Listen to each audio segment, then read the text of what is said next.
Decimals are parts of a whole. They are a way of showing values between 0 and 1. We use decimals for amounts of money, like £3.50, and measurement, like 0.03 metres. Just as we can with normal numbers, when we reach 10 of any decimal, we must exchange them for 1 unit of the next place value column. Too abstract? Don't worry. Let's take a look at an example. Say we have gathered 10 hundredths, for example during an addition.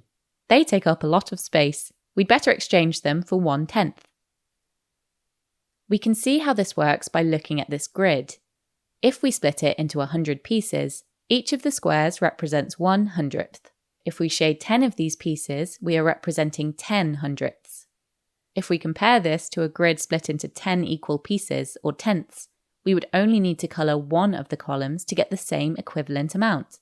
So we can see that 10 hundredths of the square is equal to 1/10.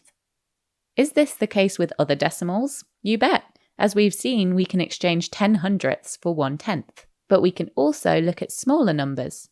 The thousandths column is 3 places to the right of the decimal point. Thousandths are written as the fraction 1 over 1000, or as 0.001. What happens if, instead of 1,000th, we have 10 thousandths? Well, we can exchange these for 1 hundredth.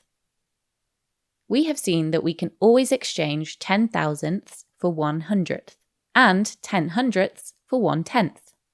We only have one more equivalence to worry about. 10 tenths are equivalent to 1 whole, or 1.